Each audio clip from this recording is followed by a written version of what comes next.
Good morning, everyone. We are again on the podium, and I think after the first wonderful discussion, the panel must go on.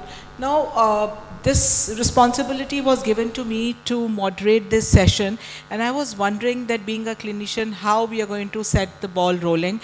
And then I realized that it's a very important topic which has been discussed globally in different forums and which is beyond clinical, work. Because I think clinical work, everyone is doing well, but now we are here in this panel to discuss beyond when it comes to legality, to accreditations, to insurances, and then as a clinician, what is our perspective if we are in standalone units or if we are in tertiary care centers.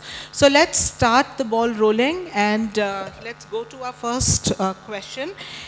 We don't have Dr. B.K. Rana with us, who was heading the accreditation, but we can touch and we can ask our panelists about the views, because accreditation is also a very important part, at least world over, when it comes to running of ART clinics. So we'll first ask, we'll start from Divyanshu. He is from the law firm Lex Curiam, very closely associated with all of us. Dr. Divyanshu, I want to know one thing. See, I am in a tertiary care hospital, Gangaram Hospital, and I have a very robust legal team. Now let's give a small example, like making an MOU with the ART bank. Right, we have the legal framework, maybe certain things are missing. So we took help of our legal aid and we got the MOU made. But as a standalone unit, what do you think when the units are getting made? Because there are three aspects. One is permission to start a unit, one is regulatory framework, and one is accreditation. But where does the law come in, right? Where are the lawyers or the legal team? So what are your views? Let's hear from you that when a standalone unit establishes itself, do you think a legal team is necessary who is absolutely trained in our ART laws in India? Thank you very much for inviting me here and giving this opportunity. Ma'am, lawyers, as you said, who have expertise in ART and surrogacy law, I think they are required, because you have moved from a clinically your own self-regulated practice to a statutory one. So there is a need for documentation, there is a need for our assistance, there is a need in paperwork, there is a need for documentation, because documentation, poor documentation is also that puts you and your clinic at jeopardy. Then there are people, I think that clinicians should focus on their part. Me as a legal team to any standalone clinic shall help the other team in documentation, record keeping, keeping everything away from the clinician, and then helping and assisting them to focus on their practice. Fourth, what I want to add is that consider us as an anesthetist. You think you know that it is a routine practice, but you still keep them in your center. You might not need them, but they are there to assist you when required. Dr. Satyajit, this just raises a question. We have the private, lawyers with us. Is government working on setting up some government-appointed lawyers who are very well versed with all the legalities of ART, where an ART center can approach them? Because अभी क्या होता है, हम लोग या तो अपने hospital के लॉयर्स को कांटेक्ट करते हैं, मेडिको लीगल टीम को करते हैं, या stand alone units, there are certain famous lawyers जो इंडिया में अभी फेमस हैं कि ये हमारा ART लॉ देख रहे हैं. So what do you think कि गवर्नमेंट क्या स्टैंड लेगी, या इज समथिंग इन पाइपलाइन, या ऑलरेडी एग्जिस्टिंग है? Good morning to all of you. Thanks for inviting me here, and it's a good opportunity to share the government's views, particularly. So, regarding your question, ma'am, there is no any such plan of the government to keep lawyers for the private centers. So you have to dependent upon your legal team first of all for all the legal medico legal compliances. All the medico legal compliance I am saying not only about the ART Surrogacy Act, I am saying about PCPNDT Act, MTP Act, Clinical Establishment Act. Yeah, in Delhi that is Nursing Home Registration Act.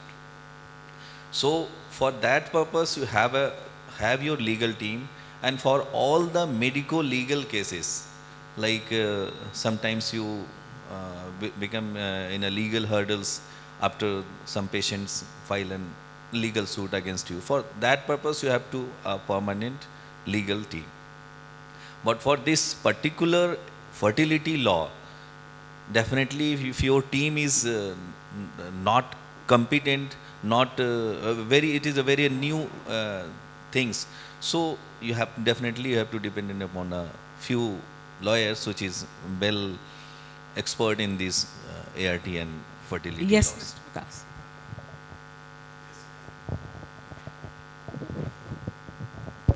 Just as a part of the ecosystem, and I'm not Divyanshu's representative, if you were to set up a ART bank, I would always suggest go for an external support, purely because of the reason that they have access to market practices. We know it's an evolving law, and there have been some kind of non-compliances or bad market practices. So consulting someone like Divyanshu gives you access to those market access, and how can you protect yourself if the ART bank was to get into wrong practices. So it's always better to get some external support. Dr. Pooja, since you have worked in a tertiary center and now you have your own center, so how did you go about, when you were making your standalone center? Did you take a legal aid?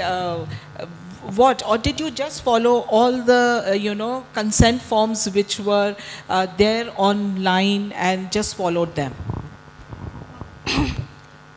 As per law, we are following whatever we are doing all that training and webinar attending, and we maintain the consent forms as per the law. We have gone through the law and we are maintaining. As per now, I have not consulted any legal lawyer for that, but definitely in future, because it's a really a legal burden for us, being as a clinician and running independent clinics. It's very we cannot do everything our own. We need some support system for legal advices, and I will suggest that there should be some government training system also along with the society. Regular training, not only for the doctors, nephrologists, but for the staff who are doing the record keeping and data maintaining and the data reporting. All this should be, there should be proper training by the society. That we are going to start very soon Yeah. for all the Yeah. IVF clinics. So I can share my hospital rule. So because my hospital comes under NABH and NABL, we don't have any other accreditations in India. So we had to make our SOPs, which goes to the quality cell. Now who comes in picture? The director of the unit and the chief embryologist and all the consultants. They need to make SOPs, like we just recently discussed, and we are going to add that when we deal with HIV positive couples or hepatitis C or B, what is going to be our stand, in how many cans we are going to freeze, how we are going to deal, because we are a tertiary care center. So this is very important that you will be having a medical director or a medical superintendent. So making SOPs is the first step, and the second is reporting any adverse events. So make a diary of adverse events and what action was taken if an adverse event happened. So when you have an inspection and if you don't have a single adverse event in your lab, nobody will believe it. So hiding an adverse event is not the right way, but approaching it correctly is the better way, especially when you're looking at accreditations and in inspections when you want to look truthful. Dr. Satyajit, am I correct? Till any accreditation comes from the NABH or any other standard or authority for particularly for IVF and surrogacy clinics, you just follow some duties that is given in the ART and Surrogacy Act. There is duties for the clinics. So just make a elaborate SOP on the basis of that duties. For example, for preventing the SOPs of preventing the remixing of gametes. That is the most important, and that is the most troublesome in coming future for all the clinicians. So this is just an example I am giving about the prevention of gamete mixing. Like that, ovarian hyperstimulation syndrome. For that, what should be the protocol? So till the any standard protocols comes from the any accreditation agency like NABH and other, you just make a SOP and follow that. For NIPT, like NIPT, that leads to, that can be misused for the purpose of sex selection. So for NIPT, you just, we have asked, already issued and formats to maintain the NIPT register. So you just follow that. So like that, till the any accreditation protocols, you just adhere to the duties as given in the ART and Surrogacy Act, and make an elaborate SOP on the basis of that. So it is very, very important that the consent forms what the government has released online, they shouldn't be tampered. Do not change even a single wording of it. If you think they look incomplete, you can have an additional consent form in your language, but the one which is there online, just take out the printout the way it is. So that is the bottom line. Mr. Divyanshu wanted to add something. Something to this. There's a judgment called Prabha Manchanda, which talks about informed consent. So that should also be taken in addition to these. Proper consent shall be in vernacular for the patient, where the patient understands what they are going to go through in a very simple language. Yes. So that is what is going to be your protection shield when anything goes haywire. So Mr. Vikas, now we are coming to a very important aspect, which is insurance. See, we are looking forward to a lot of insurance. Right now, government has made it a rule that for surrogates, for donor oocytes, third-party reproduction, insurance will be mandatory. But what about normal couples? Now, I know of a very famous international firm. So they give insurance for oocyte freezing. So bottom line is, delay your fertility, we are okay. But they are not giving insurance for normal married couples planning to go through a normal IVF. So what are your views when it comes to, and my second question to you would be that when you would be, allowing or giving a green signal to a center that, okay, we will be giving insurance to your patients, are you looking at some quality in the lab? Are you looking at the results? Is there any criteria that you're going to follow, or any lab? Good morning, ma'am, and good morning, everyone. Ma'am, I'm very proud to say we in the insurance industry has been changing. As we speak, there are close to a dozen retail insurance products which offer fertility. They do come with some coverages restrictions or some condition restrictions. The industry is changing. And I would also update you that we at Safetree has been a part of fertility ecosystem. We have recently come up with a product which is India's first exclusive fertility insurance, and this journey from the first seed or first sale to a full-fledged product has been enriching, extremely enriching and learning experience. And I want to thank everyone in the room from the IVF fertility perspective that they have contributed, they have encouraged us to come up with this. The biggest challenge, ma'am, is the mindset. Let me explain what do I mean by mindset. Traditionally, health insurance industry has been protecting people against unforeseen health complication. While fertility is slightly different, the people start preparing financially for fertility when the treatment arises. And at the same time, India is witnessing delayed parenthood, the total fertility rate has plummeted, and the rising cost of treatment. Definitely we need to change this mindset. We have to make it from a reactive planning exercise when a treatment has to be undertaken to a proactive planning exercise. And this is what we have been working. We need to change the mindset that the Indian also have to start preparing for that. Fertility, as per WHO, is not a disease. Likewise, we have to enable Indians to start thinking in that direction as we buy our health insurance. And let me tell you, the good thing about health insurance has been it's the largest segment of fertility market, of the general insurance market. Post-COVID, the penetration of health insurance, the awareness of health insurance has significantly increased. And this is now, we have to ensure that, and this is what we at SafeTree, we have that philosophy, and we came up with a very interesting concept called fertility SIP.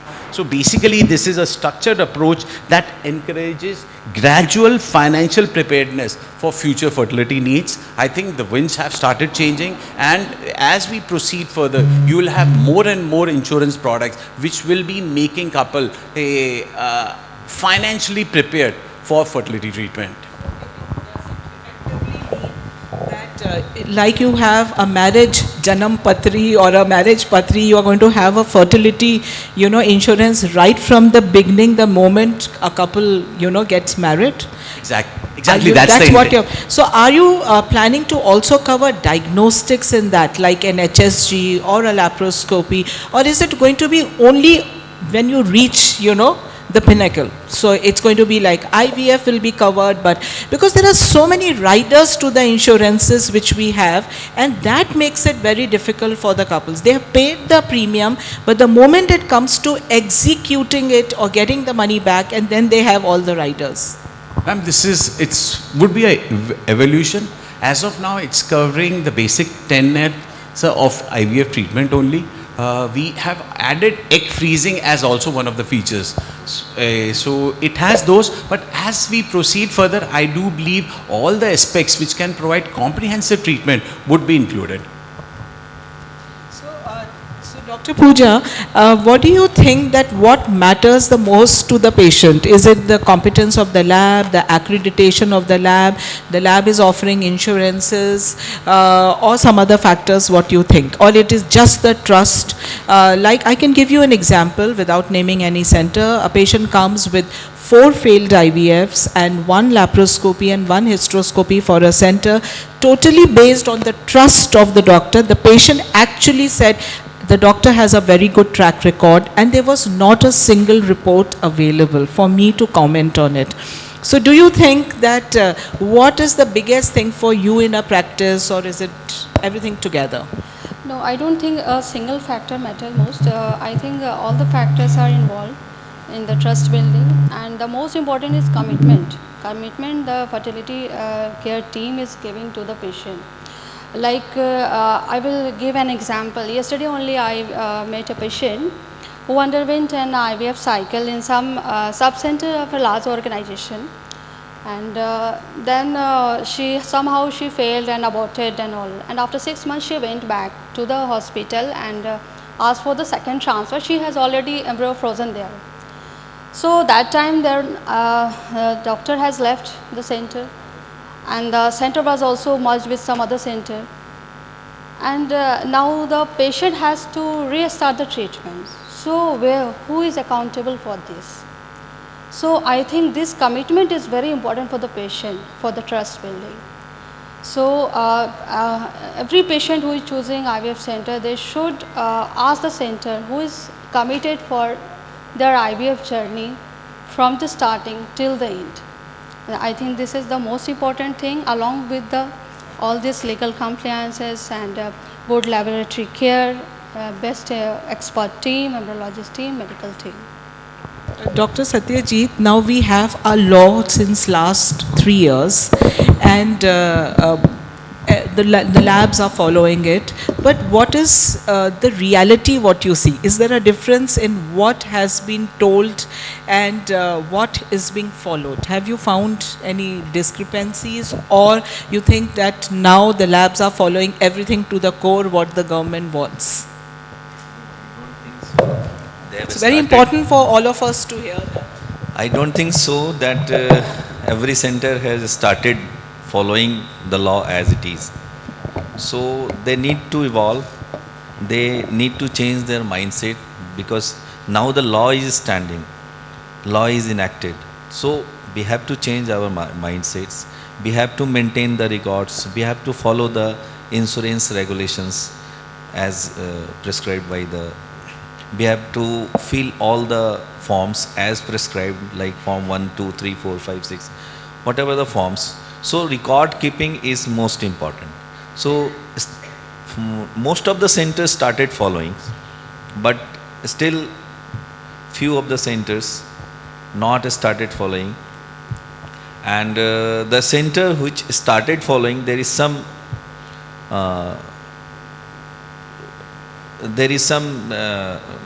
deficiencies, and they need a better legal compliance team, so that and they need training, time to time training of their staffs. And the other factors, that is the ethical practices, that I am saying about the ethical practices. So you all have to start on that thinking, that we should, that is the one preamble of this act, ART Act particularly. So that all ethical practices. So don't do, that is my request, any unethical practices, particularly in regard to the sex selection. That complaints used to comes. And nowadays, I think in last 1 or 2 months, a lot of complaints comes against the centers. So that you have to tackle, how to avoid all these. So just a simple thing, that you have to adhere to the provisions of the ART and Surrogacy Act. So this is the one line. I remember in the last meeting you had informed us that some of the ART banks are forging the insurance, and it's the same insurance which has been photocopied. So we have made an affidavit from them stating that it is very important that the donors, what they are providing us, have had a insurance which has been taken from the government approved centers, I mean the insurance companies, and they are true and they are not forged. So there's a whole matter which has been stated and which we have taken. That as advisory we have issued. You have So issued. just for your safeguard, not to give you any kind of trouble, just for your safeguard, because if it is a wrong policy, then ultimately who will be in the legal hurdle? You will be in the legal hurdle. If patients suffer from any mishappening, it ultimately goes to the clinics. So you just check about the right insurance I think policy. the way out is that every centers should have minimum tie-ups with the ART banks, not too many of them, because that becomes a little legal hassle. Everyone can zero down to 2 or maybe 3 and not more than that, so that it makes your life easy, because you've had your MOUs set and you've had all the documents, what you need from those ART banks, rather than just appointing any new ART bank randomly. And last, my question to Divyanshu again, what is the reality, what you are seeing when it comes to surrogacy, couples' expectations? Because there are so many times we say, okay, couples don't know how to do this paperwork, though they can go to the ART board directly, but it becomes difficult, they have to take some legal aid. So what do you think is the reality, what you are seeing in patients' expectations? And Patients are ready to comply with the paperwork, they are ready to comply with the law. What they expect is that the timeline should be minimized. So what it takes is that it takes around 3 to 5 months in the compliance process. So what they expect is that this should be minimized. This should come down to 1 to 2 months. But they have to understand that there are 3 different boards where they have to go. There is a court. So court, in most of the courts when I go, I tell them that their purpose, the patient's purpose, is not to win the law. They have a higher purpose than this. So we should be more kind towards them. So courts do understand it. So now the courts have minimized their time. They give me an order within a day or within a week. They do not delay it more. This in Delhi particularly. they are learning. So when I say this line to them, they are like, okay, we understand that. नहीं होता तो I shall tell them, हुजूर दया कीजिए इनके ऊपर दे दीजिए. So before we end the panel, we'll have a rapid fire from all the 4 esteemed panelists, and then we will, I think, wind up our panel. So to Divyanshu, the one legal reform that you would make the biggest practical difference to fertility patients in India right now? I would like to add 2. Yeah. One is the timeline. One is, and record keeping should be done in a manner that whenever the authority comes to them, they should be able to show each and every document. Wherever I see the lack right now is in the documentation, in the MRD. Second, I would request that National Board should make a law to have necessary to have a electronic witness system as the one of the equipments for the registration as IFA. And a good one. Yes.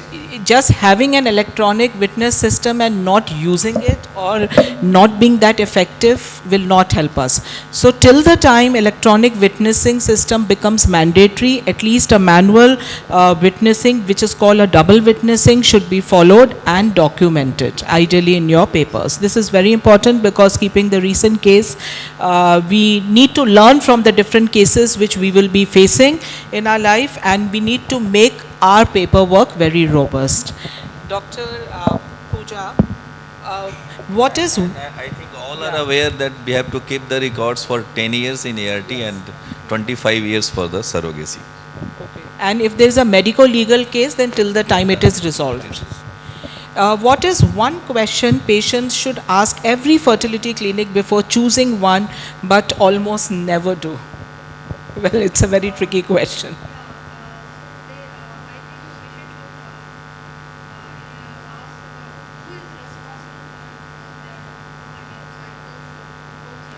Can you be a little louder? I can't. I think they should ask who is responsible for their whole IVF treatment and Yeah, so that brings a very good question that in standalone units, I personally feel that we should have at least 2 consultants minimum, because it's not possible for one consultant to be present all the time, and they should be knowing that yes, your consultants would be doing your procedure, but not necessarily only the primary one always.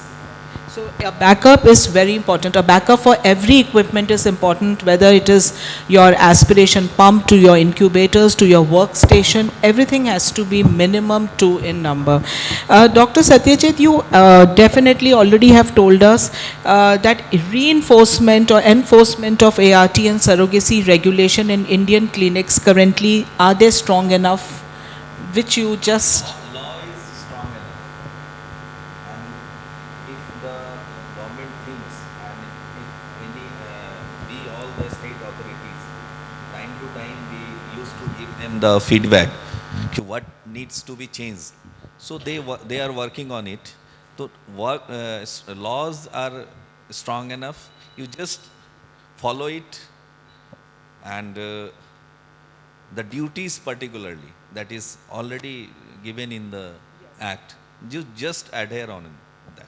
So this is what we also all feel as clinicians, that what's written in the ART law has to be followed by the word, by the book, and that is the only way. Clinicians need not be worried at all when it comes to ART practices, because the law is there to save us. Yes. That is the most important aspect what clinicians have to keep in mind.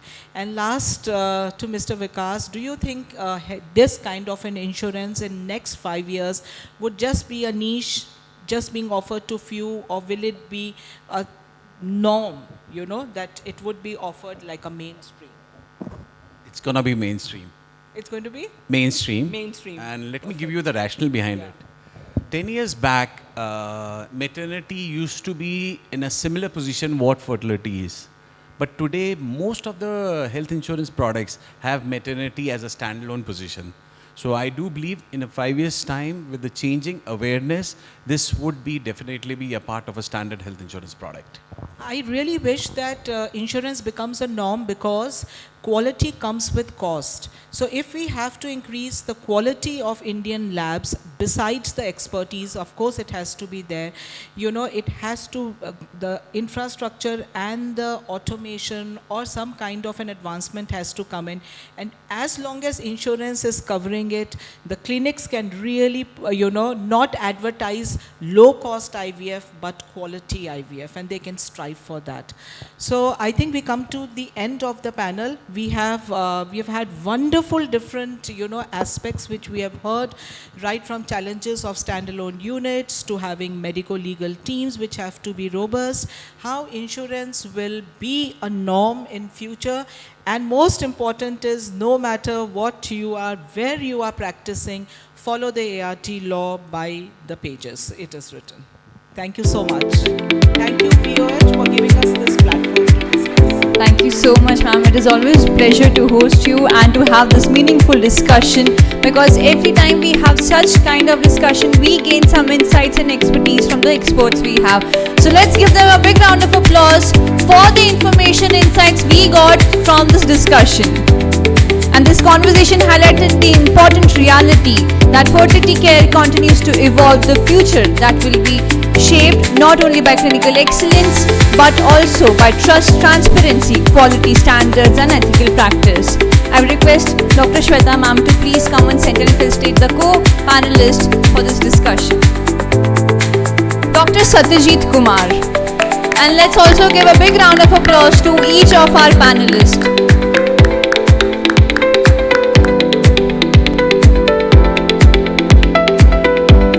Mr. Divyanshu Priyam.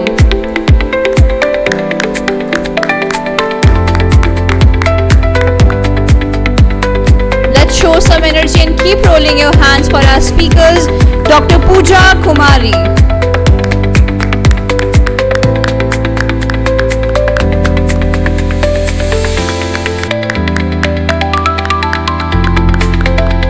Mr. Vikas Anand.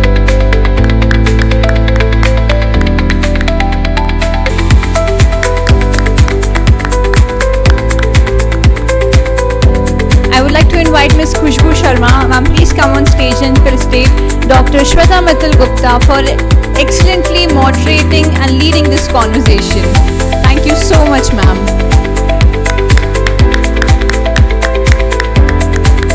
I request all the speakers to please come on center for a group picture.